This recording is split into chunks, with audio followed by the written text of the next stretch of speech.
Hola, les doy la bienvenida al curso de autocuidado. Mi nombre es Edith Albornoz Rojas, psicóloga de profesión, doctora en salud mental.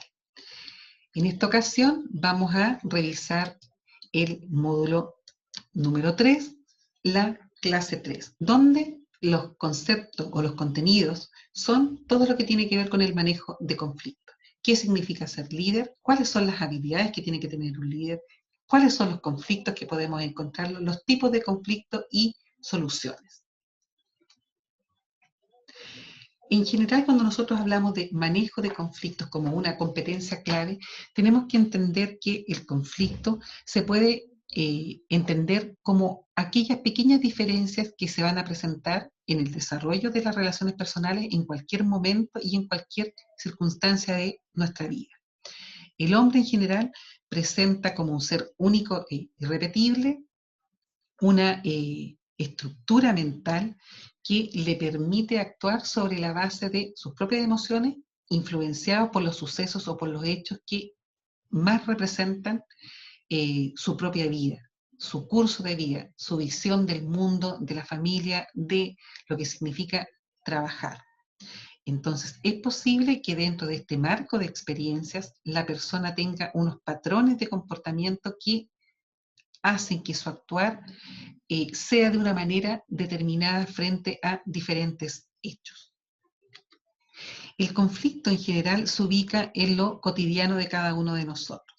Se encuentra en todas las épocas y en todas las edades, afectando de manera significativa la vida de la persona y el desarrollo también de las organizaciones. Este es un proceso que se inicia cuando una de las partes involucradas es afectada de manera negativa o cuando sus intereses están a punto de ser perjudicados. Entonces, se puede deducir que se perciben como posibles amenazas la oposición de una o de varias personas frente a esta relación con sus aspiraciones, sus intereses y sus metas, que en ocasiones puede verse como un antagonista al defender lo que considera importante para él. En el manejo del conflicto se debe contar con personal experto, hecho que se vislumbra en las grandes organizaciones donde en el entrenamiento de líderes para la gestión humana tocan situaciones que son muy comunes y repetibles en distintas organizaciones, las cuales han sido identificadas y establecidas como parámetros de actuación. Entonces, el aceptar el liderazgo, las personas se van a comprometer a servir a un grupo social o de trabajo muy distinto al error en que caen muchos, o sea, que se sirven de ellos.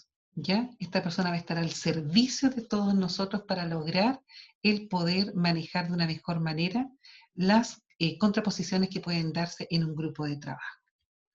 Ser líder, entonces, es un arte, ¿ya? Es pensar con el corazón más que con la razón. No buscar ser catalogado como bueno y tener un mal carácter sin poseer las habilidades de dirección, de personal en general. Ser líder, entonces, es ser capaz de descifrar un problema como un rompecabezas para llevarlo a su estado natural o de orden. Por eso, para el éxito de la gestión organizacional, el líder debe ser entendido y debe estar entrenado para poder evitar hacer improvisaciones que surgen en el manejo de los recursos humanos y así se pueda facilitar la gestión de la organización. El arte entonces de practicar el liderazgo para estimular la comunicación asertiva y el trabajo en equipo van a fomentar el clima en la organización al momento de poder enfrentar algún tipo de conflicto, considerando a cada una de las partes.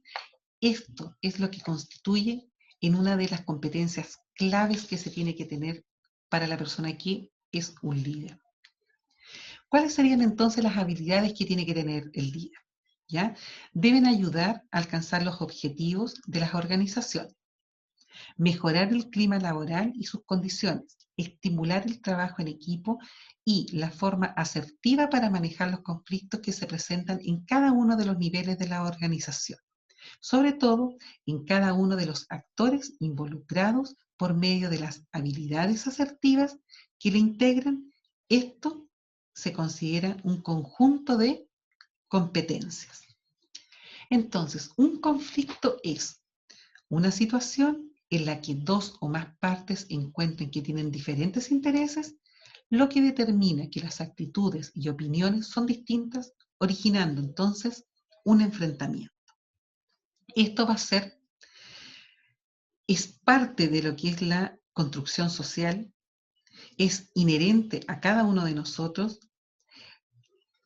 Hay posibilidades de que nosotros podamos controlar los conflictos, podamos irlos transformando y superando. Cada uno de nosotros en la vida cotidiana y en nuestro trabajo vamos teniendo distintos conflictos con distintas personas o con jefatura o por las mismas tareas que realizamos. Acá lo importante entonces es que sepamos que sí podemos tratar de mejorar las habilidades que nosotros tenemos como para poder mantener de una mejor manera los conflictos con los otros. Los conflictos entonces van a aparecer de distintas formas y en la mayoría de los casos subyacen por diferencias de personalidad, falta de colaboración, conflictos entre áreas por el mando o también por poder, dificultades de nuestras propias labores que realizamos, divergencias en el grado de importancia del trabajo que realizamos y muchas veces ofensas que son compartidas. Hay conflictos entonces que van a quedar en el silencio y que se van a experimentar de una manera bastante por bajo todo, porque en general seguimos todos trabajando, pero siempre está el conflicto abajo.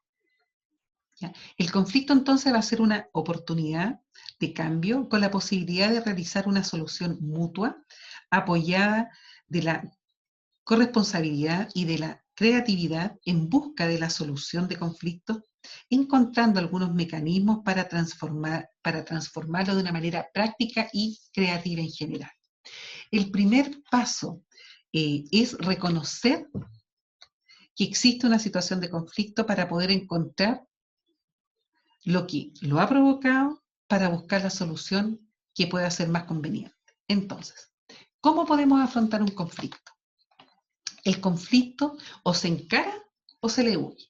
Todo depende acá de las circunstancias y de la percepción que cada una de las partes, acompañado de la personalidad de cada quien y la manera como manejan sus emociones.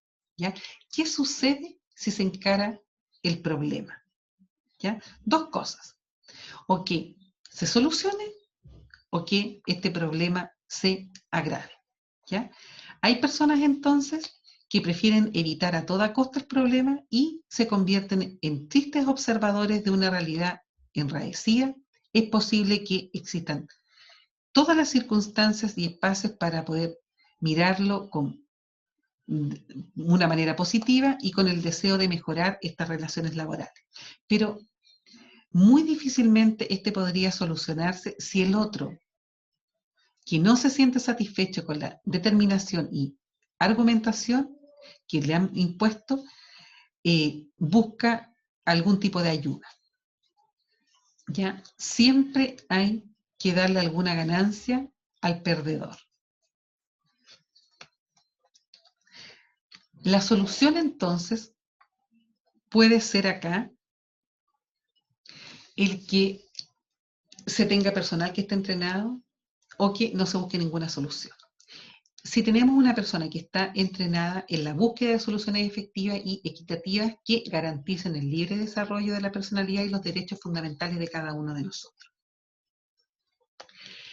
Ahora, si no se busca una solución, esto va a repercutir de manera negativa en el mal ambiente laboral, en todos los sentidos, como por ejemplo, sensaciones de impotencia, agresividad contenida, ansiedad, depresión, burnout, generando entonces problemas de salud como un obstáculo para el desempeño del trabajo. Las dos caras entonces de este conflicto van a ser tanto funcionales o constructivos como disfuncionales y destructivos. ¿Ya? En los funcionales o constructivos vamos a tener que vamos a poder visibilizar los problemas que no se hayan visto. vamos a poder ayudar a tomar decisiones, vamos a aumentar la información para que se pueda tomar algún tipo de decisión frente al conflicto que se está generando. Generar espacios para la creatividad y para la innovación, permitir también el autoconocimiento y el descubrimiento de un otro, facilitar el trabajo en equipo para ir multiplicando todos nuestros esfuerzos. Cuando hay procesos que son disfuncionales y destructivos, esto va a generar un mal clima laboral, discusiones constantes sin llegar a ningún acuerdo, desmotivación de los trabajadores, manifestaciones violentas, verbales o físicamente, produce pérdida de tiempo, desgaste físico y emocional. ¿Ya? Entonces, ¿cuáles son los tipos de conflictos a los cuales nosotros nos podemos ver inmersos? Vamos a tener conflictos de derecho, conflictos de intereses, conflictos individuales, conflictos colectivos, conflictos de reconocimiento, intrasindicales, intersindicales, conflictos por prácticas antisindicales, etc. ¿Ya? Estas especies de conflictos adquieren una fisonomía que nos obliga a reconocerlos a un nivel jurídico y social. A este tipo de normas institucionales y procesos sociales se les denomina sistemas de relaciones laborales. Entonces, podemos señalar que la solución de los problemas tiene que pasar siempre por algún tipo de conflicto. Existen entonces dos tipos de soluciones pacíficas de conflictos, que son, la primera, sin intervención de un tercero. La búsqueda de solución de un conflicto sin la intervención de un tercero por medio de la autonomía y la voluntad de las partes involucradas. De esta manera, la metodología más conocida es la negociación. Este es un proceso interactivo de solución de conflictos de las partes afectadas para tener una nueva posición. El segundo es con intervención de un tercero, cuando se busca la ayuda de un tercero para la solución de conflictos por medio de este. El propósito de este tipo de intervención es conservar la forma intacta o de forma intacta la autonomía de este proceso. La función del tercero consiste en acercar a las dos partes que están afectadas. ¿Cómo podemos resolver un conflicto entonces? Si el tema que se está ocurriendo es mejor buscar ayuda en otras partes para poder solucionarlo, va a haber que hacerlo. También puede ser que necesitemos escuchar otro punto de vista de un mediador, como vimos antes, o también analizar el pensamiento de algunos personajes famosos, como por ejemplo Gandhi, Barack Obama, etc. Personas que son líderes y que son reconocidos a nivel mundial por su buen manejo de las habilidades sociales.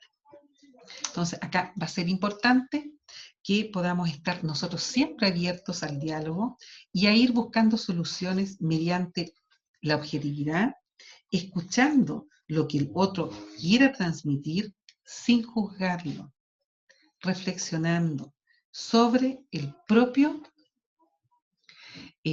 valor que nosotros le damos a las cosas y a las situaciones. Van a haber entonces algunos elementos para la solución de un conflicto. Lo primero es escuchar. Un conflicto se debe resolver con la mayor objetividad posible, sin enfocarse únicamente en el punto de vista personal, sino que también uno debe de ponerse en el lugar de los otros. Hablando siempre en primera persona, identificando y organizando los intereses, sin juzgar lo que comentan las otras personas.